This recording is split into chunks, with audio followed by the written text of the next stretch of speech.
What are you zealous for? If you were to ask those closest to you this question, what would they say that you are most zealous for? It seems that we live in a time where there's no shortage of zeal. But just because there's no shortage of zeal doesn't necessarily mean we're zealous about the right things. And that's one of the things that we're going to see in our passage today in Galatians 4. So let's see what some of the people whom Paul's describing are zealous for. Then let's see what Paul is zealous for. And then let's keep asking ourselves, what is it that we are zealous for in life? So I'm going to read chapter 4, verses 17 through 20. Those people are zealous to win you over, but for no good. What they want is to alienate you from us, so that you may have zeal for them. It's fine to be zealous, provided the purpose is good, and to be so always, not just when I am with you. My dear children, for whom I am again in the pains of childbirth until Christ is formed in you. How I wish I could be with you now and change my tone, because I am perplexed about you.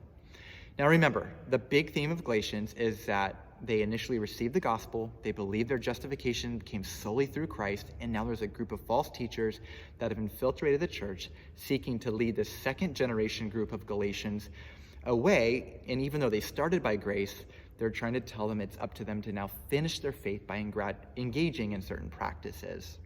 Now in verse 17, Paul tells us that this group of false teachers is zealous for the Galatians. Now, normally, we probably think of being zealous for someone like as a really good thing and even a flattering thing. If you're a parent, you are likely zealous for your kids in some way. If you're a friend, you're probably zealous for your friend in some way. In this context, however, their zealousness wasn't flowing out of a firm foundation. Rather than being zealous to win them to Christ, they were zealous to win them for themselves. While it's easy for us to point the finger at them, isn't it just as easy for us to quickly become zealous for either issues or things or people that aren't necessarily an overflow of a firm foundation? With the Spirit's help, as Christians, we want our zeal to be the byproduct of our faith, right? To flow out of what Jesus is zealous for. So to what extent do the things you are zealous for match the things Christ is zealous for? Notice Paul's language in verse 19. My dear children, for whom I am in the pains of childbirth until Christ is formed in you. Isn't that beautiful? Like, Paul is over the top zealous, but his zeal is stemming from his love for Christ and his mission for Christ. His zeal, therefore, is for the Galatians to have Christ formed in them. And so I'll close with this question I opened with. What are you zealous for? Is it for Christ to be formed in people?